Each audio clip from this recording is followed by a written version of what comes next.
Chittoor Lok Sabha సమన్వయకర్తగా sitting ఎంపీనే, Narayanaswamy జీడీ నెల్లూరులోనే, ఎమ్మిగనూరులో బుట్టారేణుకు అవకాశం, మార్కాపురం గెద్దలూరు ఎమ్మెల్యేల పరస్పర మార్పిడి, మైలవరం ఎమ్మెల్యే కృష్ణప్రసాద్ తప్పించి తిరుపతిరావు నియామకం, 3 లోక్సభ నియోజకవర్గాలకు సమన్వయకర్తల ప్రకటన, 10 మార్పులతో 6వ జాబితా విడుదల చేసిన వైకాపా. ఇందులో పాయింట్ వార్తలో అదే రేపు తెలుగుదేశం పార్టీ లిస్ట్ రిలీజ్ చేసింది అనుకోండి, అద్భుతమనినే రాసుకొస్తారు, రాయడంలో తప్పులేదు, ఎవరిదైనా వాళ్ళ పార్టీ వాళ్ళ ఇష్టం. ఇక్కడ అసలు పాయింట్ ఒక పత్రిక ఏం టచ్ చేయాలి, ఇండీ పాయింట్ టచ్ చేయాలి. అదే పత్రికకు ఒకప్పుడు ఈనాడు విలువ.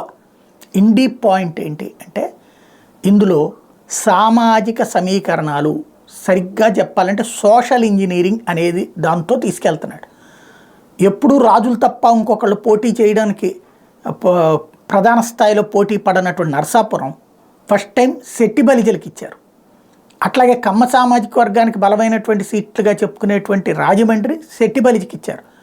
అట్లాగే ఏలూరు యాదవ్ సామాజిక వర్గం బీసీకి ఇచ్చారు.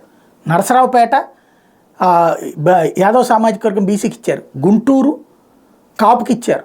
అంటే ఏదైతే కొన్ని సామాజిక వర్గాలు ఈ కులం వాళ్ళకి తప్పించి ఇక్కడ ఎవడిచ్చినా గెలవడరా అనేటువంటి స్టేజీతో 2 పార్టీలు ఒక కులపోళ్ళనే వెతికేటటువంటి స్టేజీ నుంచి కొత్త తరహా ప్రయోగం చేస్తున్నాడు. గెలవచ్చు, ఓడిపోవచ్చు, బట్ సోషల్ ఇంజనీరింగ్ అదే చేస్తోంది.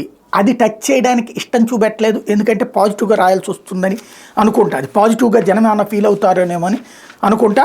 ఓవరాల్గా అదొక కథ నడుస్తూనే ఉన్నటువంటి అంశం. లేకపోతే కట్టుకున్నోడి కర్కశం భార్యకు శిరోమండనం.